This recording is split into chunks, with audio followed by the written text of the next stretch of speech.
Hi, everybody. Thanks so much for tuning in, and I sure look forward to being together again. Hey, but until then, thanks for joining us from the comfort of wherever you are joining us from.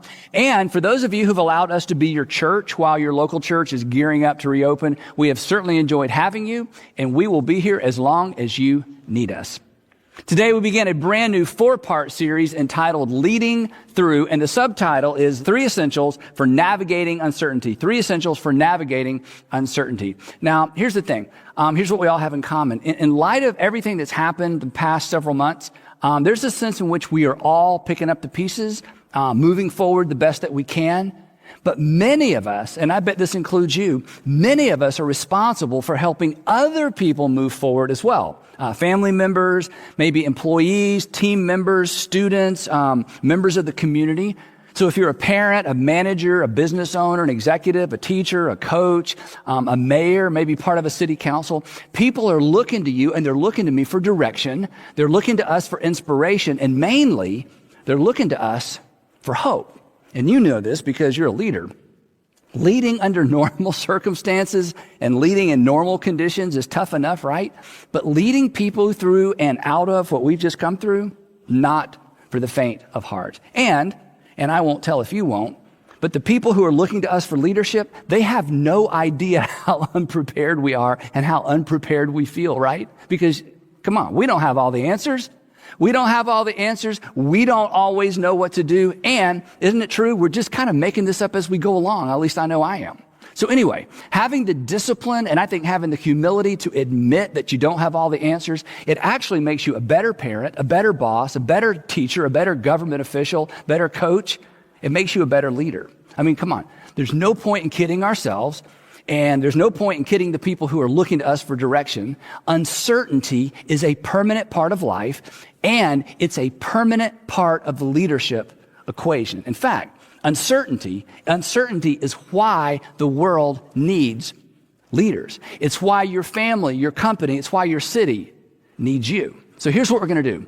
In this series, we're going to discuss 3 essentials for leading through times of disruption and leading through uncertainty. Now, I think these are non-negotiables. I think to some degree these are irreducible minimums. They're always important, but in times of uncertainty, I think they're more important than ever. But before I give you the 3 essentials, today I want to spend a few minutes reading a story from the Hebrew Scriptures, our Old Testament, that draws all of us who are influencers into the broader context of our responsibility as leaders and influencers. So, whether it's at home or work or in the community, this ancient narrative, I think this ancient narrative reminds all of us of the most important thing we can keep in mind as we think about our leadership and our influence. And it's simply this, that leadership is always a stewardship. Leadership is a stewardship. Now, we don't use the term stewardship very much, but in ancient times, a steward was someone appointed by a king to represent the king. So a steward had the authority of their authority, the king, because the king loaned it to him.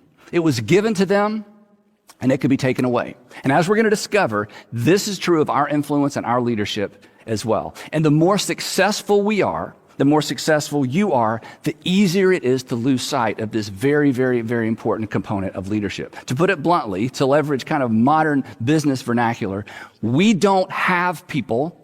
We have responsibility to people because someone loaned us our responsibility.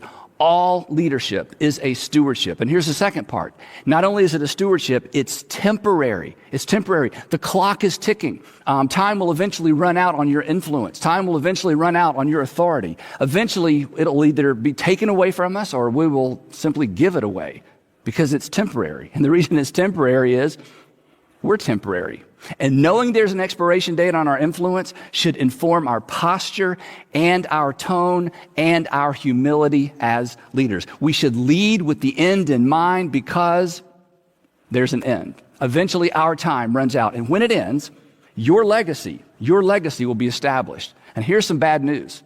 Your legacy, your memory will probably be established by your final chapter, not necessarily your finest chapter. Again, it's not fair, but it's true. Leadership is a stewardship. It's temporary. And here's why today's narrative is so instructive. It's a stewardship. It's temporary. And we are accountable. Everybody is accountable to somebody for how they steward or manage their influence. But today's narrative reminds all of us that our accountability as leaders goes beyond a boss, a board, a constituency, or a base. In fact, if you believe in some way or shape or form that all men and women are created in the image of God, and that consequently, the people you lead and the people that you're raising, the kids that you're raising are technically or actually your brothers and your sisters, then ultimately we are accountable to God for how we lead and how we leverage our influence. Jesus taught this, Jesus modeled this, and today's text illustrates it. Today's story takes place around 580 BC, and the main character in the story was an extraordinary military and political leader who confused progress with greatness, which is so easy to do, isn't it? And he was ultimately brought to his senses in a very unusual way. His name is Nebuchadnezzar. Nebuchadnezzar was literally the most powerful man in the world in the day in which he lived. He was the king of Babylon. He resided in the city of Babylon, which is located in modern-day Iraq. Now, this is super important. About 20 years before the story we're going to look at today, about 20 years before that, Nebuchadnezzar invaded Judah. The city of Jerusalem was actually spared for the time being. But while he was there, Nebuchadnezzar went in and rounded up members of the nation's elite, their citizens, their best and their brightest people, and brought them back to Babylon as hostages. And included in this number of folks were Shadrach, Meshach, Abednego, and Daniel. Then, a few years later, Nebuchadnezzar returns to Jerusalem. He sacks the city. He destroys the temple, but before he destroyed it, he looted it. And then he takes all the contents of the Jewish temple to Babylon, and he places them in the palace vault. Now, I need you to log all of that away because those details become very important toward the end of today's story. Now, Daniel and the Judeans exiled in Babylon, for them, the moral of this story was simple, that God was judging the nation of Israel for its disobedience, and that basically God was putting the nation in timeout until they got their act together, until they decided to become faithful to the covenant. So for them, that's how they understood these events. But King Nebuchadnezzar didn't see it that way. The way he saw it, it was very simple. His God, Marduk, was clearly more powerful than the Jewish God, Yahweh. And Israel's God had lost. So consequently, that's just the end of the story, right? But as it turns out, that was not the end of the story. In fact, it's actually why we know this story. Daniel documents these unusual events in the Old Testament book of Daniel. He'd been in Babylon for about 20 years by this time. He'd become a trusted advisor to King Nebuchadnezzar. And according to Daniel, Nebuchadnezzar had a disturbing, terrifying dream that he was absolutely sure had some kind of significance for him and possibly for Babylon. And so Daniel documents what Nebuchadnezzar describes as this horrible dream. Here's what he writes. He said, I, Nebuchadnezzar, was at home in my palace, contented and prosperous, and I had a dream that made me afraid. And here's what he dreamed. He dreamed that there was this enormous, beautiful tree that was visible to all the earth, and all the animals of the earth rested under the canopy of this enormous tree, and it provided food for all the earth's creatures. Then, in the dream, he hears this loud voice from heaven that says, cut it down. And in his dream, suddenly, this enormous tree is cut down to a stump. And then in the dream, the voice says this. It says, let him be drenched with the dew of heaven, and let him live with the animals among the plants of the earth. And let his mind be changed from that of a man, and let him be given the mind of an animal, till 7 times pass by for him. And then the voice announces this. The decision is announced by messengers. The holy ones declare the verdict, so that the living may know that, and here's the bottom line for Nebuchadnezzar, and here's the bottom line for us, that all the world would know that the Most High is sovereign over all kingdoms on earth and gives them to anyone he wishes and sets over them the lowliest of people. So when Nebuchadnezzar wakes up from this dream, he is terrified and he knows it has something to do with him. So he calls in all the usual suspects to help him interpret this dream, and they either can't or perhaps they won't. And eventually he brings in Daniel. And when Daniel hears Nebuchadnezzar's dream, he also is terrified. In fact, Daniel is so terrified when he hears Nebuchadnezzar's dream that Nebuchadnezzar actually has to comfort Daniel. And here's what Daniel says. He says, my Lord, if only the dream applied to your enemies and its meaning to your adversaries, but it doesn't. It's all about you. And then I think perhaps because of what he was about to say, Daniel takes a step back and he says, King Nebuchadnezzar, here's what the dream means. The Most High God has decreed that you will be driven away from humanity, that you're about to become like a wild animal, that you're going to humiliate yourself publicly, and that this will go on until you finally acknowledge, and then maybe he takes another step back, until you finally acknowledge that the Most High God, not you and not Marduk, is sovereign over the kingdoms of men. And then he gives him a little bit of good news. He says this, he says, your kingdom will eventually be restored to you, but not until you acknowledge that heaven rules. Therefore, your majesty, be pleased to accept my advice. And then Daniel steps into his role as an advisor to the most powerful man on the planet. And here's what he says. He says, renounce your sins by doing what is right, and your wickedness by being kind to the oppressed.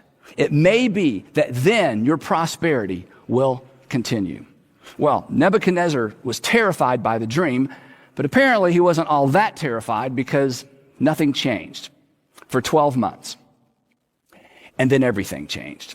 12 months later, King Nebuchadnezzar was walking on the roof of the royal palace of Babylon, and he said to himself, or he said out loud, is not this the great Babylon I have built as the royal residence by my mighty power and for the glory of my majesty?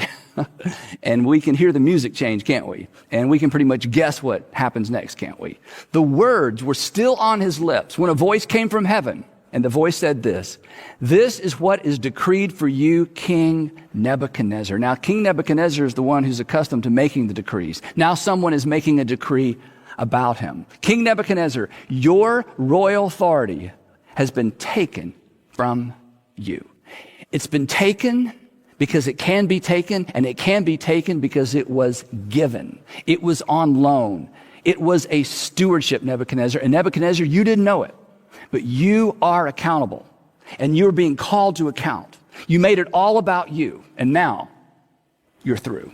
King Nebuchadnezzar, you will be driven away from people, and you will live with the wild animals. You will eat grass like the ox. And seven times will pass by for you until you acknowledge, and here's the bottom line, until you finally acknowledge that the Most High is sovereign. The Most High is sovereign over all the kingdoms on earth, and he gives them to anyone he wishes. And immediately, Daniel says, immediately, Nebuchadnezzar was driven away from people, and he ate grass like the ox. His body was eventually drenched with the dew of heaven until his hair grew like the feathers of an eagle and his nails like the claws of a bird. Nebuchadnezzar lost his mind. Possibly stricken with boanthropy. Boanthropy is actually a real psychological disorder where the person suffering from it actually believes that he or she is a cow or an ox. So what happens is his attendants or his wife walks in one day and they find King Nebuchadnezzar crawling around on all fours making animal noises. They take him out to a private garden, and they try to keep this story private, and he lives there. We don't know how long, but eventually he comes back to his senses, and when he's told what happens, of course, he's absolutely humiliated. And he puts two and two together, and he remembers the dream, and he remembers Daniel's interpretation of the dream. And Daniel takes down his confession, and here's what Nebuchadnezzar said at the end of that time. He said, I, Nebuchadnezzar, raised my eyes toward heaven, and my sanity was finally restored. And then, of course he did. Then I praised the Most High. I honored and glorified him who lives forever. His dominion is an eternal dominion. Suddenly it's not all about Marduk. It's all about Daniel's God. His dominion is an eternal dominion. His kingdom endures from generation to generation. This is so powerful. No one can hold back his hand or say to him, what have you done? And now I, Nebuchadnezzar, praise and exalt and glorify the King of heaven, because everything he does is right and all his ways are just. And those who walk in pride, he is able to humble. So here's the lesson for Nebuchadnezzar and for us. Leadership, even kingship, is a stewardship. It's a gift. It's temporary. Leaders and kings are accountable. And so we dare not, this is our lesson, we dare not leverage our power, we dare not leverage our influence to oppress. Now, this whole incident with Nebuchadnezzar did not happen in secret. Wherever there were slaves, there were no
secrets. And this story eventually circulates throughout the royal family and beyond.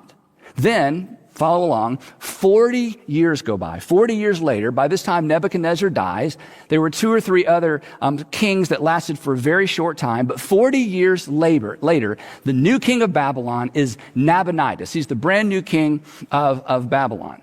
He's the king of Babylon, but he is no King Nebuchadnezzar. And as the glory of Babylon begins to fade, in the east, the Persians, under the leadership of Cyrus the Great, begin to flex their military and economic muscle. And Cyrus the Great sets his sights on the city of Babylon with all of its legendary wealth, and he launches a campaign of conquest and destruction with Babylon, the city of Babylon, as the ultimate prize. So King Nabonidus, who's the king now in Babylon, he put his co-regent Belshazzar in charge of the city. I know it's a lot of names. Puts Belshazzar in charge of the city of Babylon. Then he and the Babylonian army go out to confront Cyrus, who's making his way toward the city of Babylon. Well, the Persian army under Cyrus decimates the Babylonian army. They capture Nabonidus and they march on the city. And Cyrus knows that the great city of Babylon, the defenses make it pretty much impregnable.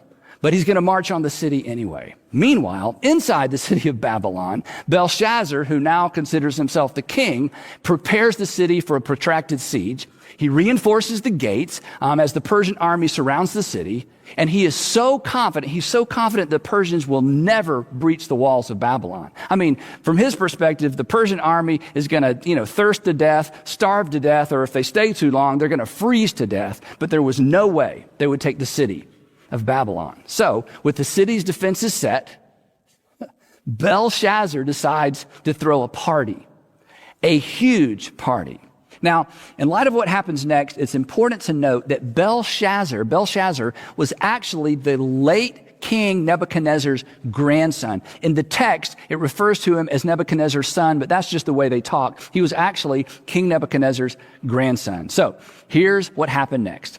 King Belshazzar gave a great banquet for 1,000 of his nobles. This was a big party. And he drank wine with them. And while Belshazzar was drinking his wine, he gave orders to bring in the gold and silver goblets that Nebuchadnezzar, his father or his grandfather, had taken from the temple of Jerusalem. We talked about that up top, remember?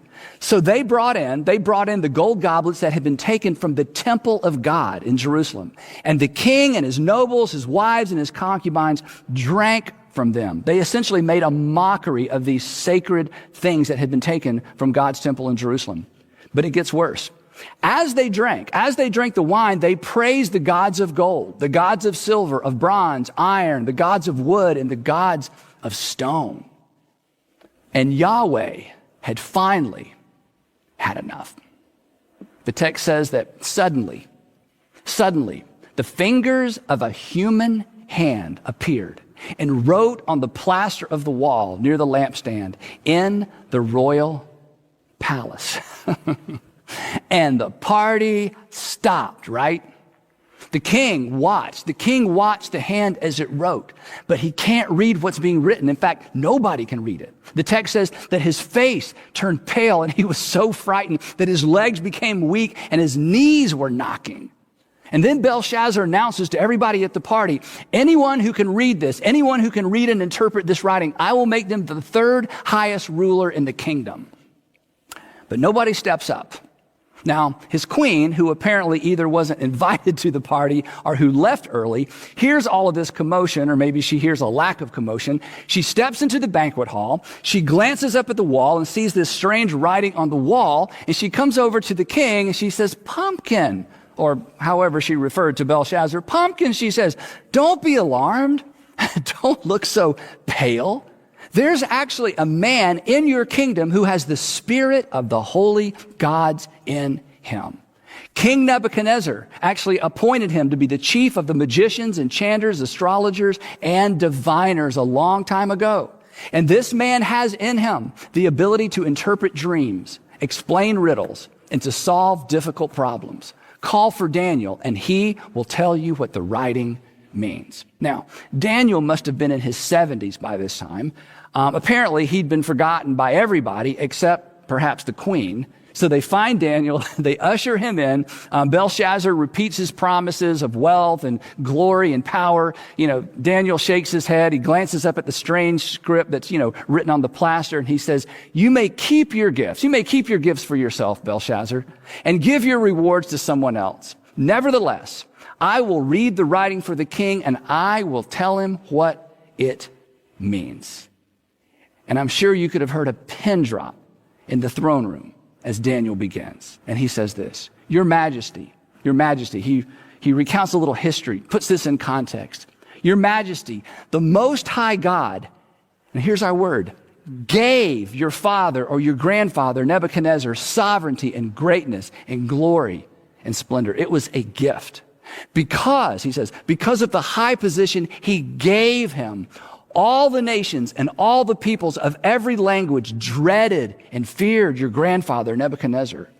But when his heart became arrogant and hardened with pride, he was deposed from his royal throne and stripped of his glory until he acknowledged, and here's the bottom line.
line until he finally acknowledged that the Most High God is sovereign over all kingdoms on earth, and he sets over them any one he wishes. Then I think he paused and he looks at Belshazzar right in the eye and he says this, but you, Belshazzar, his son, have not humbled yourself, though you knew all of this. You've heard this story before. You knew what happened to your grandfather. You've been warned. You should know better. But instead, you have set yourself up against the Lord of heaven. And then I think Daniel got a little bit angry because as he looked around the throne room and he saw these precious articles that had been stolen from the Jewish temple being used the way they were, and he shakes his finger in the face of the king and he said, you had the goblets from his temple brought to you, and you and your nobles and your wives and your concubines drank wine from them. You have made a mockery of Yahweh. And then, to make it worse, you praise the gods of silver and gold, of bronze, iron, wood, and stone, which cannot see or hear or understand. He just offends their entire pantheon of gods. But you did not honor the God who holds in his hand your life and all your ways. Therefore, he sent the hand that wrote the inscription, to which he could have added, and are you really sure you want to know what it says? Here is what the words mean. Mene, God has numbered the days of your reign and brought it to an end. Belshazzar, your leadership was a loan, and God is calling the loan. Tekel, you have been weighed on the scales, and you have been found wanting. You are accountable. You've been evaluated. Perez, your kingdom is divided and given to the Medes and the Persians. It's been taken away. You thought it was yours. It was never yours. He gives and he takes away, and now he's taking it away.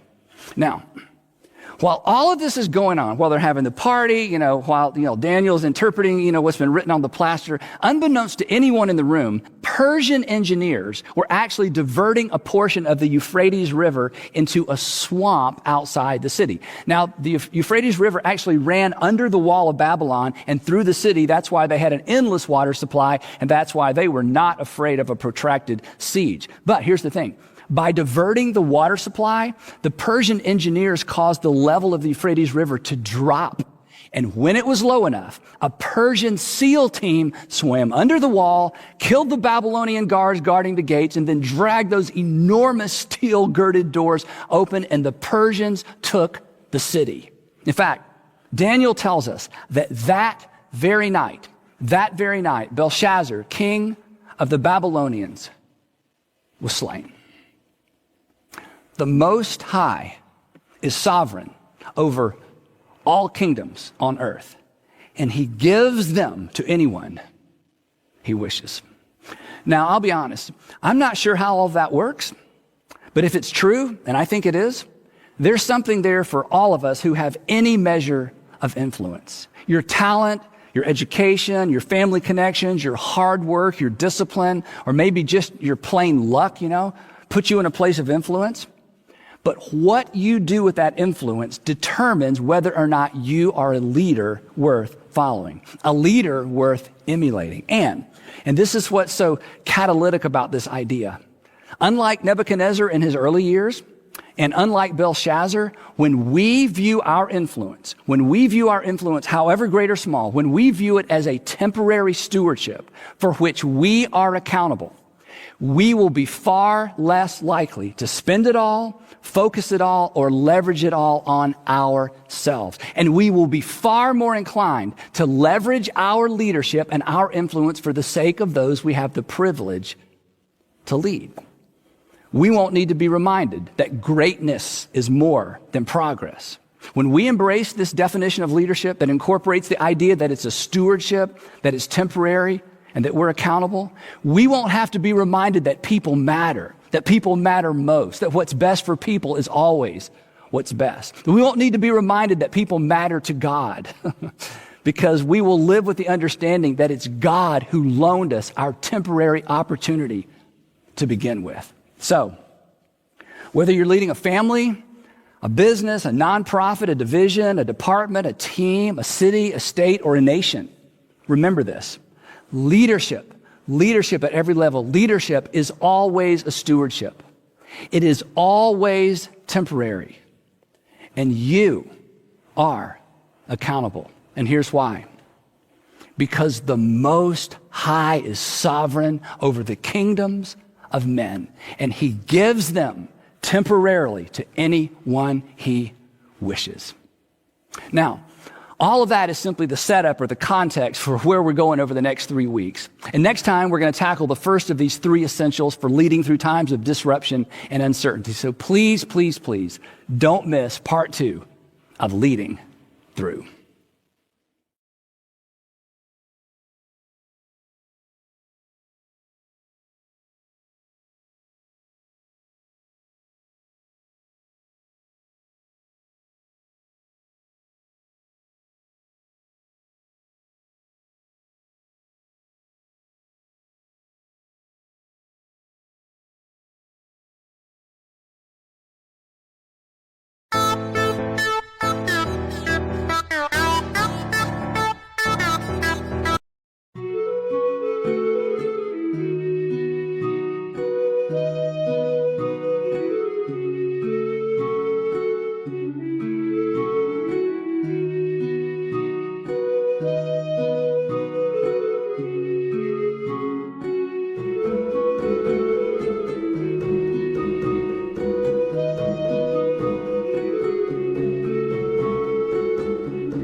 Hey, pretty baby in the high heel on.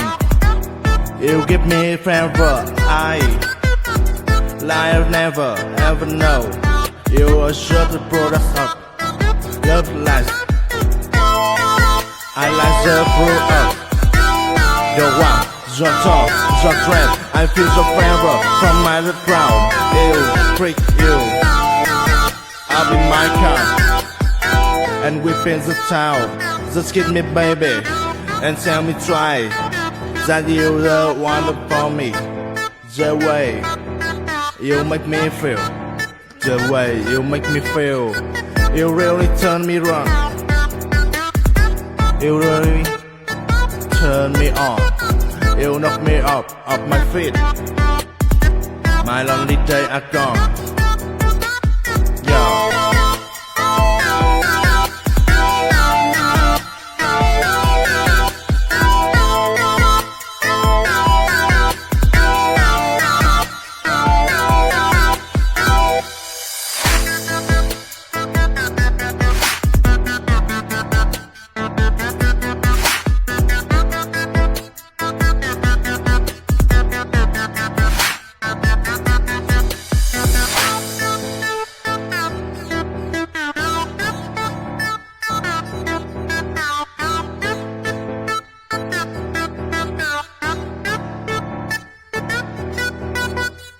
Hey, pretty baby in the high heel on.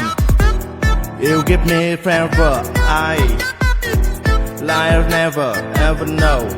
You are sure the product of love life. I like the fruit of your walk, your talk, your dress. I feel so favor from my crowd. You freak you. I'll be my car, and we in the town. Just kiss me, baby, and tell me try that you the one for me. The way you make me feel, the way you make me feel, you really turn me wrong. You really turn me on. You knock me off my feet. My lonely days are gone. Yeah.